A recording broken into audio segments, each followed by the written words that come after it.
Sam's, let's go.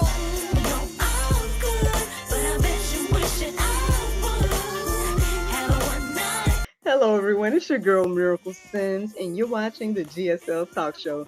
Tonight, we're going to be chatting with Miss Angie Clayton, so stay tuned.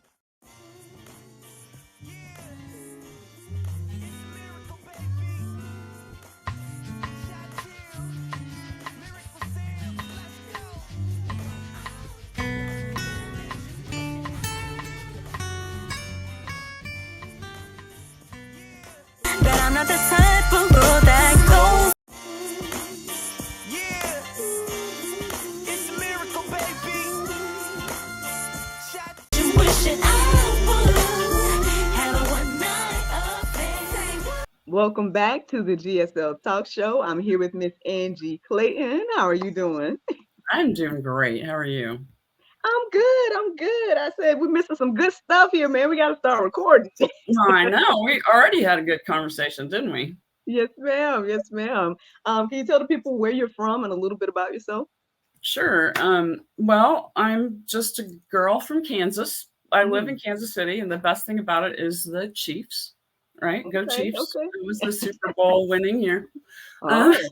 No cornfields. I mean, everybody thinks cornfields when they think Kansas. Nothing near me. I'm in suburban sort of Kansas City area, but grew up in Nebraska. Same difference. Tornadoes. You know, that's just my life.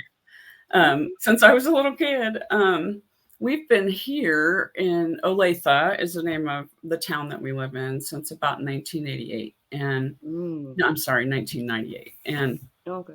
we got married in 88. I get those confused. But anyway, that's where we finished raising our kids. This is where we finished raising our kids. And we've kind of been stuck here ever since in a good way. And I've got 2 kids, well grown, 37 and 41, and 4 grandchildren who have the audacity to be growing up on me. But they have really been the joy of my last 20 years. Oh, that sounds amazing, man. Look, the house with the picket fence and all, the American dream, right? Aside from the tornadoes, right? A cool little side note is that we sold our house that our kids finished growing up in to my daughter and her family. So she raised her kids in the house she finished growing up in. So that was kind of cool. Yeah, that's sweet. Oh, nice. See, look, that's what they talk about that generation and for the next generation or the 2 generations after. I just butchered it, but you know what? That is actually one of the scriptures I looked up this morning before we came on. That's crazy. But like remembering and teaching our children and teaching into the next generations. And I'm so passionate about that because that is not happening. It's not happening nearly enough. And think about like when God made them set up the stones after they crossed the Jordan. Why did he do that? So they would remember, but also so they could take their kids and their grandkids and, you know, generations to come back there and say, look what God did. Don't forget who God is. Look what he did. Yes. So, yeah, I'm pretty passionate about that. Man, listen, you about to start a whole conversation because as much as people, and don't get me wrong, I'm here for generational wealth and leaving land or whatever it is, you know what I mean? I'm here for all of that, but the most important thing to leave behind is what you just said, like that, you know, obviously the relationship with God and yeah, I mean, let's just leave it there. The relationship with God is the best thing to pass down. And what they see in us, you know, what no matter where they are, what they see in us matters, what we model. So, I mean, well, how did you come to Christ? Are you always been in Christ? Or No, like, I have a big story. I'll give you the short version. I was 36 when Jesus got a hold of me. My husband and I owned a business, and we were desperately unhappy, and finally like talked about how unhappy we were running this business. And not because we were doing it together. That part was really good, but the business itself was hard. And so we were driving one day to the shop. It was a auto repair place. And he said to me, if I could sell this shop, I would do it in a heartbeat. Well, I started crying because I was like, please, you know, but I've been feeling this way for a while, but I'm not going to kill his dream, right? That was like his thing. This is not a lie. We got to the shop that morning, 20 minutes later. On the door was a note that said, if you ever want to sell this business, let me know. I have someone who's interested. And we were like, whoa, that's a coincidence, right? Mm-hmm. Because we don't know that God doesn't do coincidences yet. And that was he used that to begin drawing us to him. And so we did sell it. We came home. We both started home businesses. I'm an accountant, so I went from an accountant to the counter girl at the auto repair shop. That was an interesting transition. But anyway, so this has been 20 years ago now. It was on my birthday in the year 2000, which is cool. I have 2 birthdays that day. Nice. My real birthday, my whatever, and my spiritual birthday, which is very neat. Anyway, I got a call from the church that my parents were going to. We didn't go anywhere. And this lady says to me, I have you down on my list as wanting to sing in the Easter cantata. I'm like, no, I don't go to your church and sign up for anything. And let me talk to my mother, because I'm guessing that's what happened. And she swears up and down she didn't. That was a total God thing. So I'm in my room one night in the dark, practicing my part. I'm an alto, obviously you can hear a low voice, and I'm practicing it. All of a sudden, it just hit me. This is all true. Because a cantata is the story of Jesus from birth to death, right? And so I'm singing along and I'm going, oh my gosh. I mean, I know all this, but I didn't get it. And I never got the depth of my own sin to the point where I repented and got on my face before God. And so that was my moment. And then the growth came after that. My husband came along about 6 months later. So that was an interesting 6 months. But here we are 24 years later. Man, that is so beautiful, because one is another, again, amazing testimony of like God and how he works and, the patience and all that different type of stuff. I mean, obviously, I don't know what happened 30 something years before, right? But obviously, again, that beautiful thing of you saying how he drew you guys near to him. Using the job and things like that, because I say the same thing about GSL. I know that sounds weird to people, but I'm like, God used my desires for to please him, to have sex, and to get married and have love and all that stuff. He used those things to draw me near to him, because at some point, the message I received back then, when I was like struggling and trying to figure it out, and I'm like, well, Lord, I want to do everything right, but I want what I want, and where's my husband at then? And I'm doing all of that. I'm ready now. I'm ready for marriage now. Come on, let's do it my way.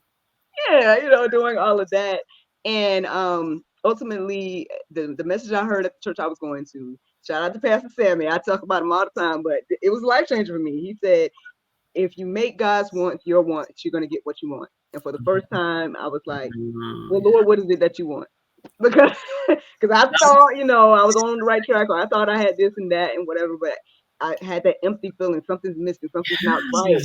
And I'm thinking that maybe it's, I never had the love and marriage, thing. So maybe that's it, And then I come to find out, sure, I have the love and marriage now, and that's a beautiful thing. But at the same time, I see that the true Prince Charming is Christ at the end of the day. It's not any other, guy or thing. So the thing that sort of flipped my husband over the edge, the good way, was I remember this so clearly. We were standing out in the driveway one day, and he looked at me. I'm saved, he's not, right? And he looks at me and he says, I feel like I lost my girlfriend. Okay, well, I couldn't say anything because that was true. Right. Because now I'm God. Jesus comes first. He comes second, but he's no longer first. And so I just stood there and cried. And he will tell you that was his moment. So God will use anything, to bring us into his fold.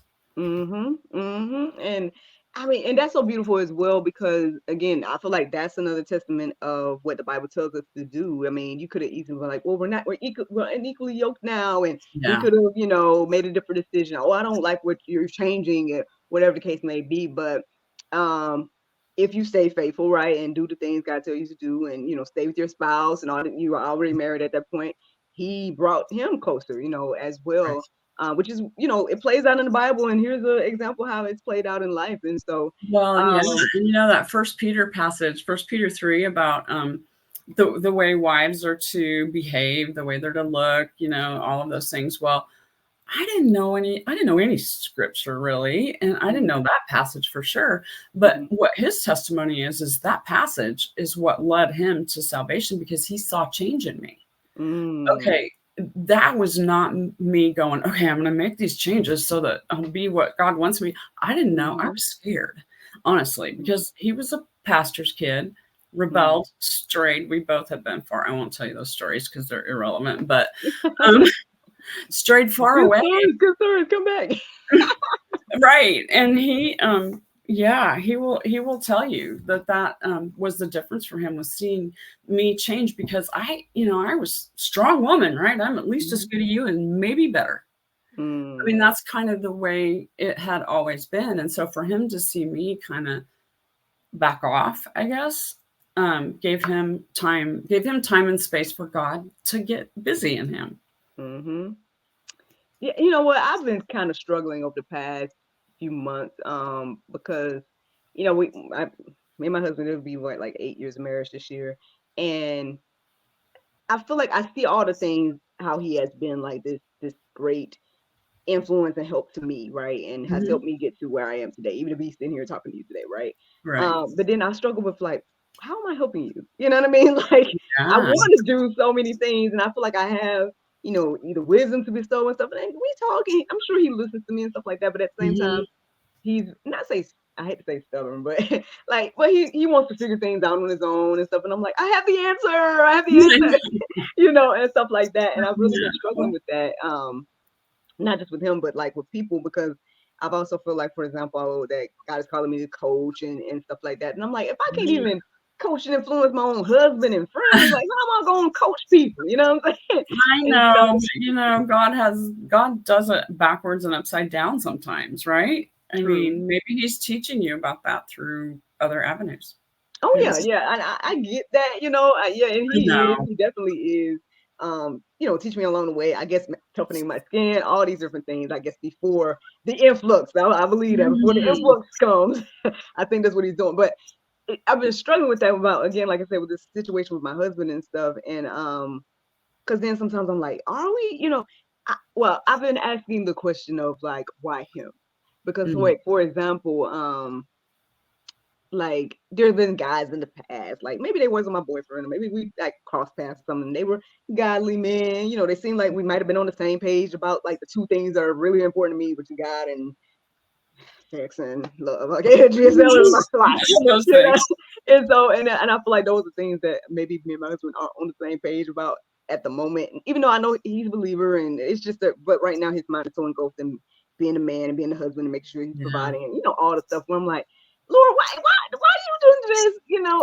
With somebody, and I'm like, so obviously you did this for a reason. Like, I get there's a bigger picture going on here.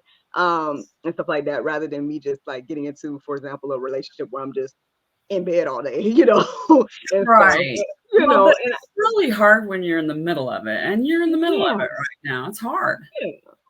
And so I've been kind of asking that, like, well, Lord, like, help me to see why. And so my thing is not just to I guess ease my mind, but also to help me to understand how to help him. Because, for example, the things that I know that helped me, right, was, again, surrendering to God, prayer, going to church, and things like that. And I can say all that stuff to him and to other people, right? And it's like, either they don't, I don't know if they fully believe it. I think he kind of struggles with understanding the importance of fellowship, like, because he's like, he's one of those, churches anywhere, or no, I have to go to the building, and all that type of stuff. Well, and plus men don't need this, right? Like we do, I guess. Yeah. Well, they think they don't, because they need fellowship and relationship. Right. That's a good way. So I don't know, but it's so I'm like, well, Lord, all the things I know to say and to give, like, I don't even know, like, how I'm helping him at all, because it's like he's not. I feel like he's not receiving those things, but obviously, I think he is. I know we had a conversation even yesterday about, like, when I was bringing all this to him at this point, because, again, I've been months seeking the Lord, and I'm feeling like I'm getting the answers and seeing, okay, there's a bigger picture at play here, even where we live and everything. that I'm currently doing was pretty much hinge on like where we are and being with him. And so it's like, okay, I get that part, but it's like, I could have met, and all that type of stuff, going back and Did forth, you or say like the what ifs 8 and years? You stuff. guys have been married 8 years? Yeah, it will be this year. It'll Okay, be you know what? Let me just tell you, I've been married for 35 years. Okay, so I got a rear view mirror back to 8 years. And let me Yeah. just tell you, that's a kind of a hard period, that transition is, because Mm, you're not newlyweds anymore. And like mm-hmm, everything's not new and fun. It's kind of old hat and maybe even a little boring, but you're mm-hmm, not, you're kind of stuck in that. What happened to that? Who we mm-hmm. were, what we were. We're Yeah. not that anymore, but Mm-hmm. you're Yeah. becoming something better. Mm-hmm. And Mm-hmm. and you just got to believe that and know that it is coming. I didn't know, but Mm. I promise you it is, you know. I received that. Thank you. Yeah. I guess I don't know. Like I said, I don't know why I just said all that, but my whole thing is, I guess, presenting this thing about, again, being a wife and being and Mhm. having a husband and maybe not being on the same page and all that type of stuff. So I was just wondering, like, I mean, well, it seemed like it didn't take long for your husband to do transition, or did it? Like, was it a long time before he kind You of know, had his come to Jesus moment, or? he had his come to Jesus moment pretty quickly, and I'm thankful for that because I am not very patient. I mean, I know women that have been praying for their husbands, for for them to know Jesus for decades, Mm, and I didn't have that. I had about 6 months, but we've mm-hmm, we've had a rough go, honestly, for mm, a big chunk of our marriage, and we've just sort of sorted a lot of that stuff out in the last few years. We both were married before, and okay. so we brought baggage and children and Mm-hmm, big old mess into our mm, marriage, and mm, we also brought some like issues, right? Anger, insecurity, all that stuff, and we take that on each other, right? Even though mm, we really should be able to support each other in those things. mm, Like in my insecurity, don't make me feel more insecure. mm, I need you to help me get back to that, or maybe for the first time, get to that place of security.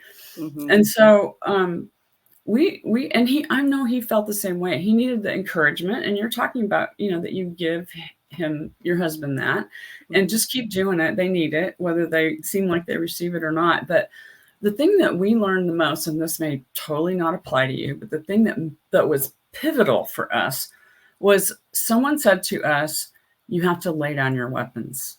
mm, And that's, what is that? Lay down your, four words, right? mm-hmm, Changed everything. Because, and I heard something the other day about, if our chins are up, we can't see eye to eye, right? I can't see you if I'm doing that. So those two things together were like, oh my gosh, and assume the best. That's the third thing. Always assume the best until they prove to you otherwise, that they can't be trusted, they're going to be mean, whatever it is. mm-hmm. Assume the best. And so we laid down our weapons. We started assuming the best. And I'm telling you what, this marriage is something I didn't even know existed now. Wow. Yeah. So, Man. and of course I left God out of that. It was only him, because we could have been done, really Mm-hmm, easily at several points. mm-hmm, But mm-hmm. God had another idea, and he's grown us and changed us. And it was painful, but aren't the best things usually really painful and hard? That's so true. I'm sorry, but it's true. It's true. It's true. I was just thinking, actually, too. I've been saying lately, I feel like I'm in this pruning season. Things are falling away. Yeah. People are falling away for sure. Oh, But that's then hard.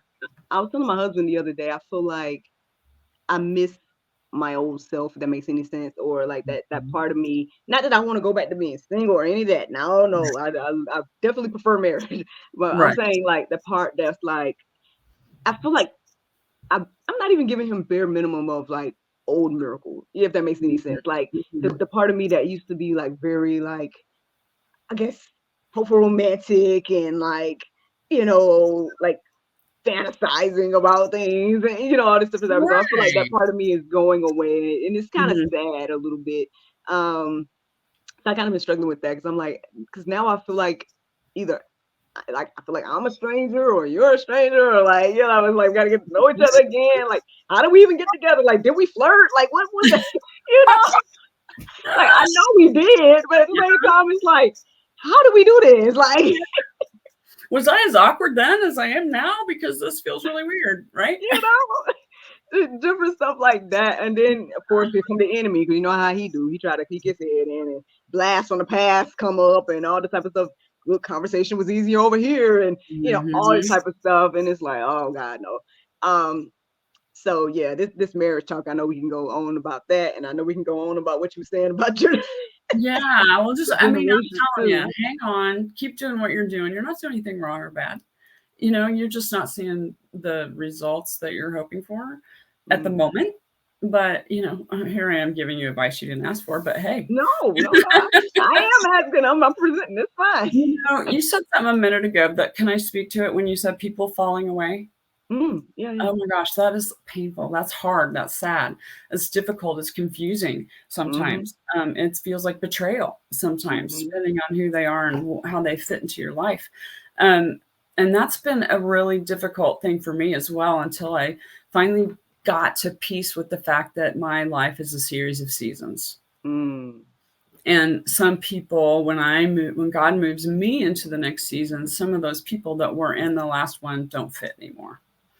And they disappear because they're not comfortable with me and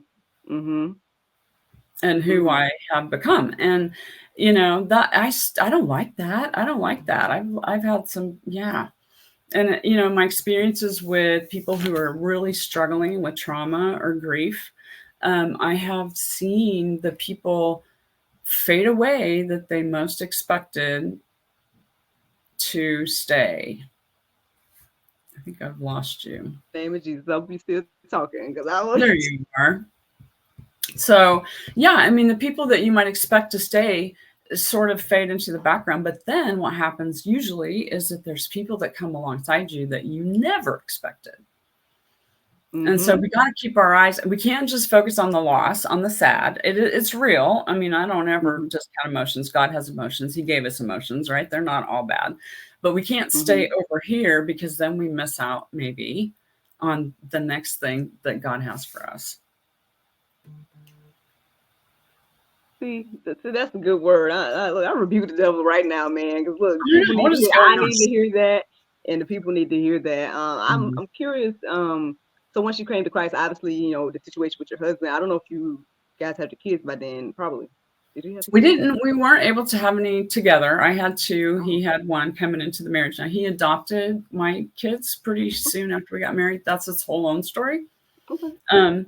And his son lived with us till he was about 12. So we had this ready-made, you know, mixed up family. My kids were 3 and 14 months when I got divorced, so they were pretty little. Oh, okay. And then like 5 and 3 or something when Greg and I got married. Got you. Okay. Well, I was wondering, like, you know, once you transition into this woman of God, everything like that, like, how was that with the friends and other people in your life? How did they?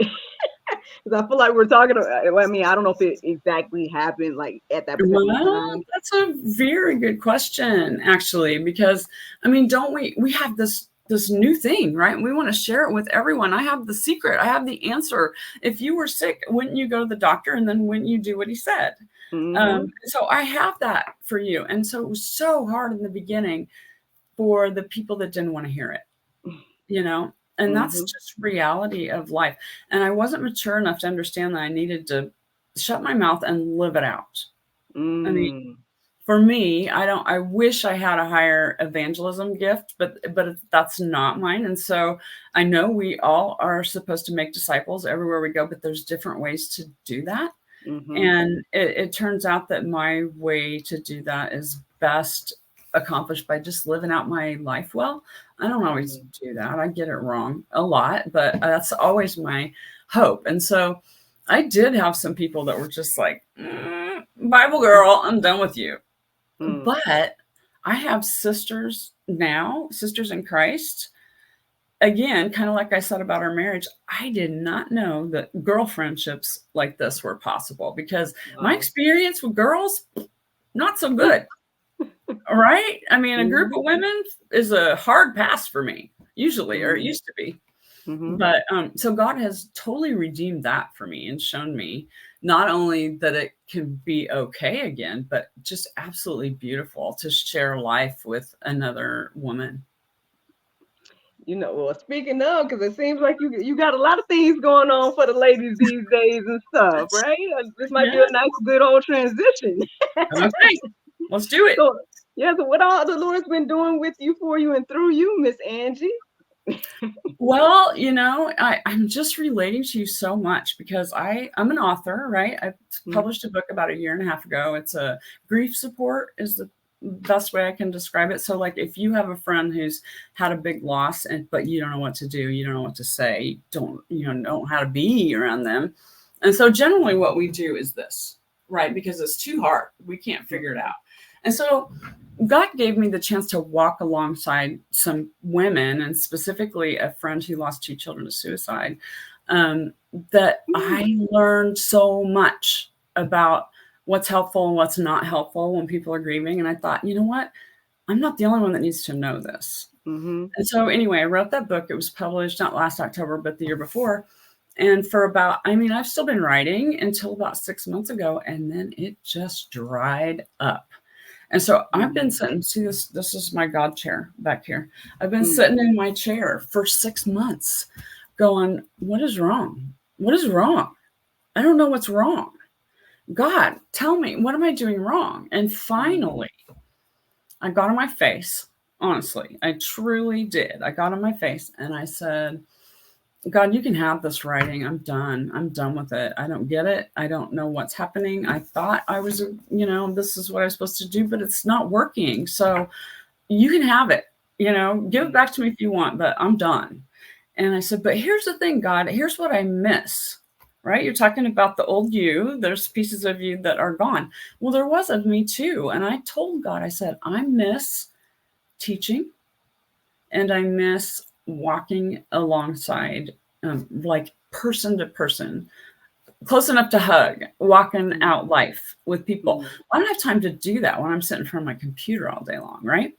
It used to be a big part of my life, both of those things, inside the church walls. And so I'm like, I don't know how you can figure this one out, but I'm telling you, God, I can't. I'm just going to sit here till you do. And it wasn't, but within a week, honestly, I'm not kidding you. Within a week, he dropped 2 women on my head who have ended up becoming really neat additions to my life and who I've been able to pour into, but they've poured into me as well. And we got to have that, by the way. The older we get, I'm an older woman now, firmly in that category, but I still need people pouring into me. I can't just pour out into the youngers. And so anyway, God dropped those 2 women on my head. And then along came a Bible study book that got published. I edited it, which is another fun thing I get to do, but it's so good. It's called, Who Do You Say? Jesus, Who Do You Say He Is? And it's just fantastic. It's really basic and really deep at the same time. And I felt God just impressing on me, teach that. People need to know. And so I think I'm starting a Bible study in the fall. I got grandkids take my summers, but I think in this fall, I'm going to start a Bible study again, because I do miss that kind of teaching. Now that that's not the only way to teach. You and I can have conversation that's very educational, spiritually or otherwise. But so I missed both of those things, and God gave them back to me. Am I writing again? A little bit. Do I feel upset about that? No. That's the difference. Because I was just in anxiety and fear and agony, really, that whole 6 months until I finally laid it down. And God's like, hello, girl. It's about time. I've just been waiting. He doesn't call me that. He calls me child, by the way. I love that. So anyway, that's that. That's kind of how I've gotten to where I am right this minute from where I was. And I just am trying to go with the flow, honestly. I don't have a lot of structure. It's very strange for me. I'm a structure person. I like lists, I like calendars, I like all those things. And I'm learning how to relax into the moment and live in today a little bit better. I'll be working on that till I die probably. But it feels better. Instead of worrying about what's coming or looking back and going, let's just do today. Today's the day. God is with us today. He was there in the past. He will be in the future, but he's here now, right this minute with us, right? Yes, ma'am. Look, I said this earlier, like me and you, like on the same page in so many ways. Because I know. I have been, on that journey as well, where it's like I'm finally in a place of contentment, and I know what that means for me. Yes. You know what I mean? Because again, when I think about single miracle, when I think about what I call the cultivation period, and when I was like yelling at that guy, like, when is it time? I want to be married now. Where is he? And all those different things. And to say that I'm in a quote unquote place of contentment is huge, right? Because I always was like reaching and going and doing this thing, doing the next thing, trying to fill that void that obviously could only be filled by the Lord. And so God-sized hole is what I call that. Yes, exactly. And so I mean, I everything you're saying is resonating with me, and hopefully the people are encouraged or inspired to whoever is listening and watching. Well, I hope so too. You got a lot of years. You're a lot of years behind me. Obviously, you got a lot of life to go before you catch up with me, but you're doing it well. I hear a lot of wisdom coming from you. I'll try. Oh Lord. I try. So basically, the experience with grief that made you pick up the pen. That is what really made me pick up the pen. I've been blogging for a long time, but it was about my life. Basically, I wrote my life, which I still kind of do. I do. That is very enjoyable for me. But when peering into the tunnel is what my book is called, An Outsider's Look into Grief. That kind of came about. It started out as a series of blog posts that I wrote after Emily died, my friend's second, her daughter that died by suicide. And it was so much, honestly, for me, trying to keep myself healthy and enter in completely. You can't really do both of those. You can enter in to a point, but if you go too far, then you suffer, and then you're no good to anybody. And so finding those boundaries is really important. But that's when I picked up the pen for real. And it just, once I was like, okay, once I got the title, it's like it all just flew together. So I would love to send you one if you'd like. Oh yeah, definitely send it on over, man. I don't know. Like I said, well, one, I don't want to go without acknowledging about what you said about your friend and losing 2 children and being transparent about that. Because I can't even imagine. I only have one son and he's 5, and I don't know the ages of what happened or anything like that. But that I can understand that's I'm sure is very traumatic for a mother to experience. And so to God be the glory that she had a friend like you to be there alongside of her and things. But what you just said is things that I've literally been going through right now, is that we can't take on the whole burden, right? We can't. And especially what I'm learning is like, if they're not willing to walk along, I can walk alongside if we're going in the same direction, but not if you're trying to go over here and I'm trying to go like lead you to the Lord. Like, I don't know. Like, so. Well, we can't, we need to come alongside the lost, but we can't chase them. Right. Because then we go back into that world we came out of, or at least I did. And I can't go back there. It wouldn't be good for me. I will walk with you and try to help you if it's what you want, but I can't go back in there. Exactly. Some made me think about burden and load, the difference between a burden and a load. And I don't know the verse. I didn't pull this one, but in one of the Gospels, Jesus, I believe, is talking about how we are to bear one another's burdens, right? If it's too heavy to carry, we have to have someone, Moses and Aaron, you remember that story? Moses was too tired to hold that staff. And so here came Aaron, and I think another friend, and held up Moses' arms because he was too tired to do anymore. Okay, that's a burden, and that's what we're meant to do. My load is my backpack. That's mine. I don't get to push that off on you. And if I do, you need to say, no, thank you. That is yours. Yes. Boundaries. Yeah, I'm big on that, obviously. But I'm burden learning that load, that's a big deal, learning the difference between a burden and a load, because sometimes in our need to help or fix or whatever, we go into someone else's load and try to take it from them. Not so much that they give it to us, but we try to take it from them.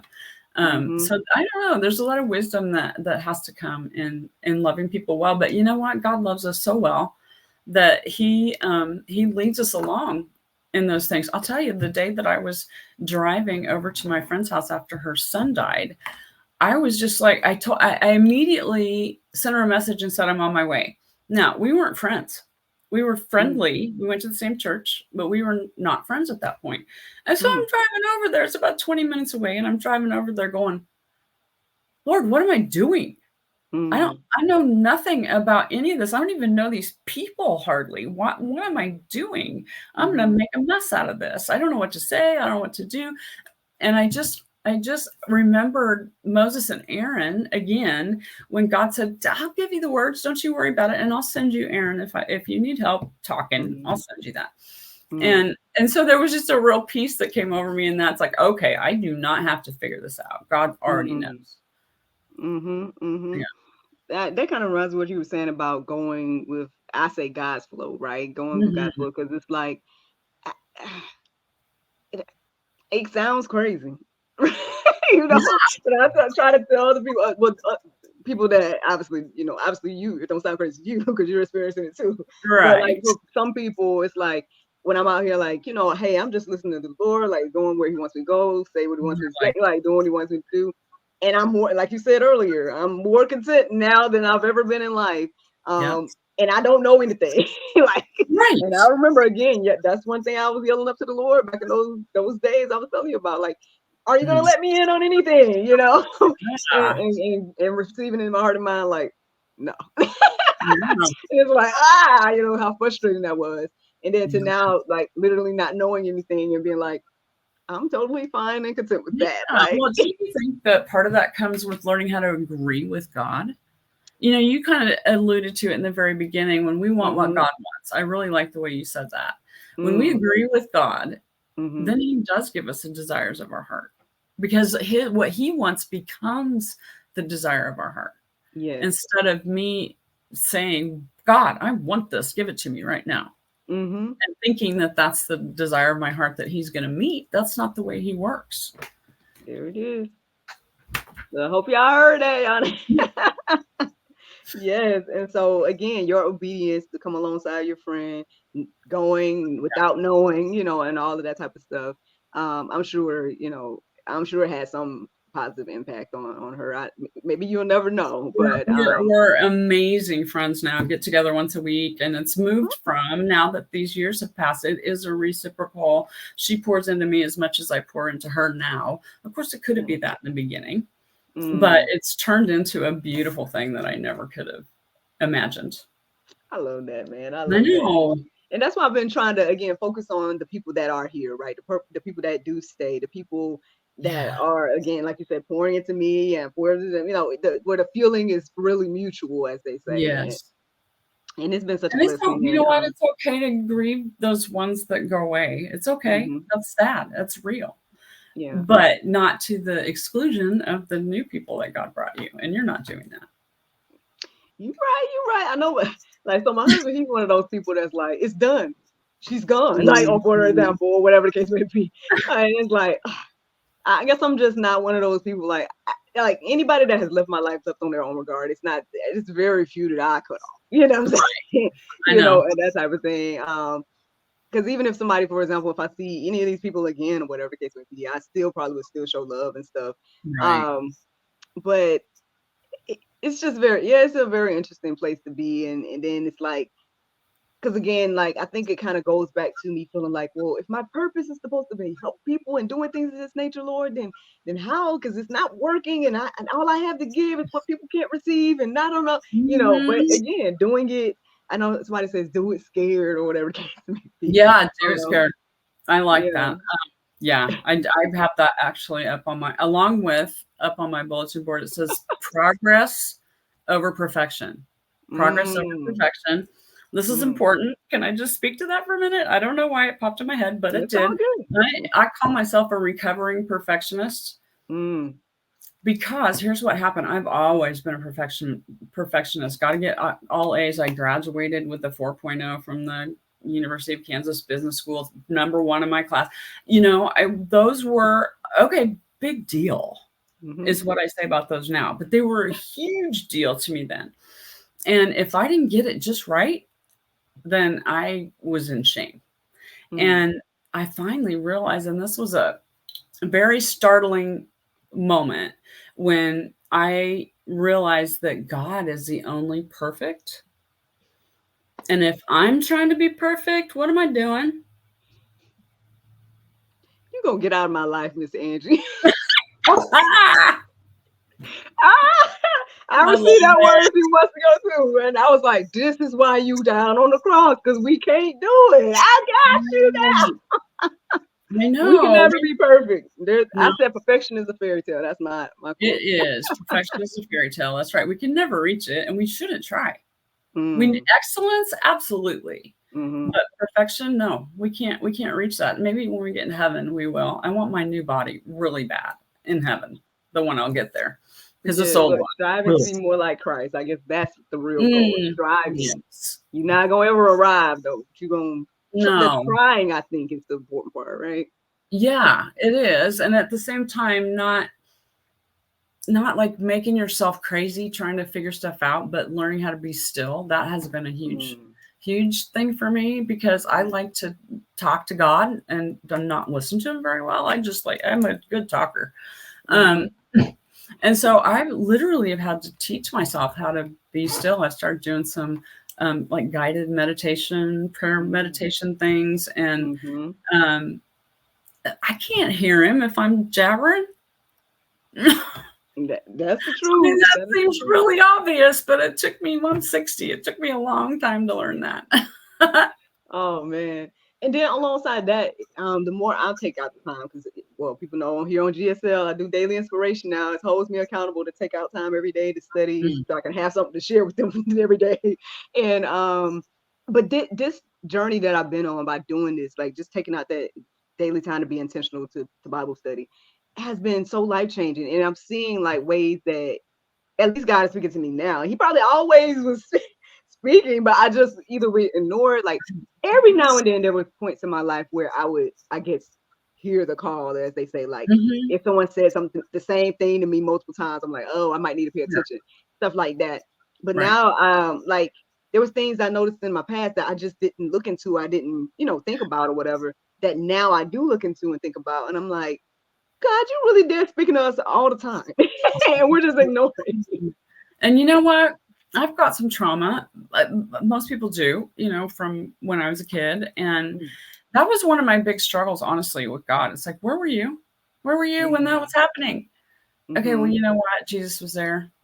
He was right there. And what was he doing? He was crying because he does not want us to have to deal with that. But we live in a fallen, crappy world and Mm-hmm. bad things happen. Yeah. Yeah. So anyway, that was a huge piece of my healing from Mm-hmm. that, and my really being able to get, right up close with God is to understand that he was with me all the time. Yeah. Yeah. I mean, I know they got that poem, Footprints in the Sand. Mhm. And I mean, like I said, it's so true because I mean, we think that the one footprint or for one step is just us and like, oh, you left me alone. Um, Again, if you don't know the poem, like a spoiler alert, the whole thing is that he's carrying you through those things. Mhm. And I guess once I started to document like the stuff that was happening in my life, I started to see it more. You know what I That's mean? Like big. Yes, I do. 2019, I know I talk about it. I'm sorry, people that watch me all the time. I'm sorry. This is my testimony. I got to tell my Love to hear testimony. it. Tell me. But 2019, for me was kind of like what people saw 2020 as. Like it was already because I was already kind of staying home. I was just I was a new mom. I felt like God was telling me to, open up a venue, and I'm like, okay, and when he gave me the means to do that, then I was doing that. But then next thing I know, it was like a lot of ups and downs. Like I had a whole plan, like this is what it's gonna be, and it wasn't that at all. It was like up, down, back, forth, and it was like, Lord, you told me to get a venue. We can't even open. We can't even do anything. Like, why are we doing it? But then 2020 rolls around, and then the seeds that were planted in 2019 flourished in 2020 for me. And I'm like, oh, all that stuff makes sense now. Because if I didn't get everything together, and if I didn't have my business stuff in line, like I wouldn't be able to be benefiting off all the stuff that's happening right now. Exactly. And all this stuff. And why do we rail against those seasons when we know better? We know that God's going to work it all together for good, but it just feels icky sometimes when we're in it.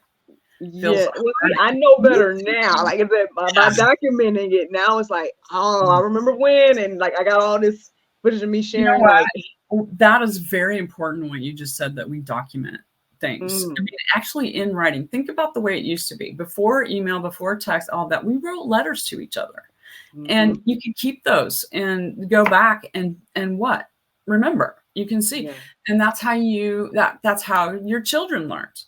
By looking at the photos of your ancestors and reading the letters, right? That we don't have that anymore because my pictures are all on my phone. And so communicating down through the generations, here we are back to that again. But we just have to really be intentional, which I don't care for that word too much. It's overused, but we do in this case have to be really intentional with our kids and our grandkids about helping them set up their big rocks, but also taking them back to ours. Yeah. Even when they're 5, your son, did you say he was 5? Yeah, he's 5 now. Yeah. And because, I don't want my mom. So there's 2 quotes that I guess is in my family right now. My mom always taught me and my sister to learn from other people's mistakes. So there's a lot of things that I didn't even have to experience growing up. Now, sure, I've experienced some other stuff, but what I'm saying is there was a lot of things that, for example, some of my friends experienced that I learned from their mistakes and didn't experience. You're smarter than me. My husband, on the other end, he says, I guess his grandmother taught him bought sense is better than borrowed sense, right? So, I guess the learning from mistakes part, whatever, make the mistakes learn. I'm like, I'd rather not make the, you know what I mean? That's me personally. I'd rather look at somebody else make the mistake and say, okay, you know what? I don't want that. Let me make a different decision, not to be like, again, I'm perfect in nothing, but both things can teach us. But you know what I think about a lot when it comes, like when you start talking about generational things, I think about those biblical figures. Like, isn't it amazing how much they documented and how close they were to God and how like they were able to, I guess the things that we are so puzzled about right now, they seem to at least have some type of understanding to make this document that we read, and that just blows my mind, to think about even those 12 disciples and their work, we're, fruit of their work, you know what I mean? All those years ago. And of their obedience, right? I mean, that's what blows my mind. Think about Abraham. God said, go. That's all. Those 2, that one word, that's all he said. He didn't know where he was going, what he was doing.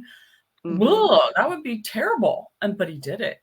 And so isn't that a testimony to us? And it's all through the Bible, of okay, here's my word. Here's my love story to you. But here's what happens when you obey, even when it doesn't make sense, even when it's puzzling. Sometimes it's hard to figure out what you're supposed to obey. But one foot in front of the other, because that light that lights our path only lights the next step.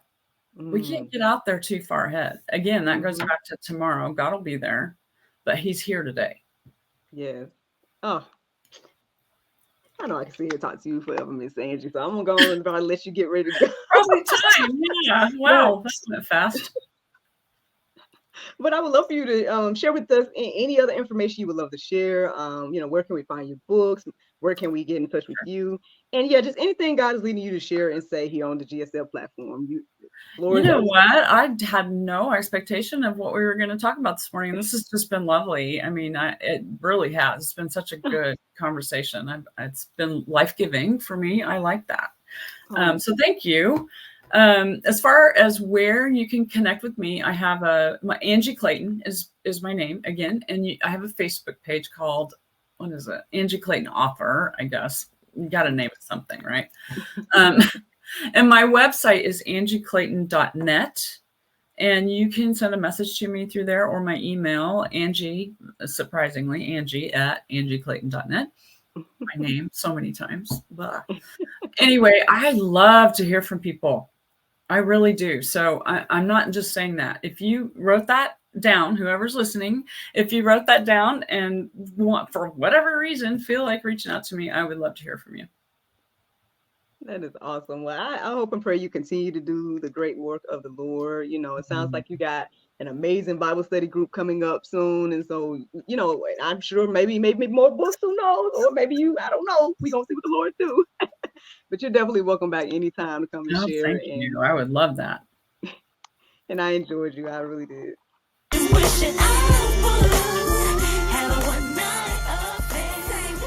Thank you so much for watching the GSL Talk Show, and thank you to Miss Angie for joining us tonight. Don't forget to like, subscribe, and share, and check out Miss Angie's book and the rest of her endeavors. Have a good night.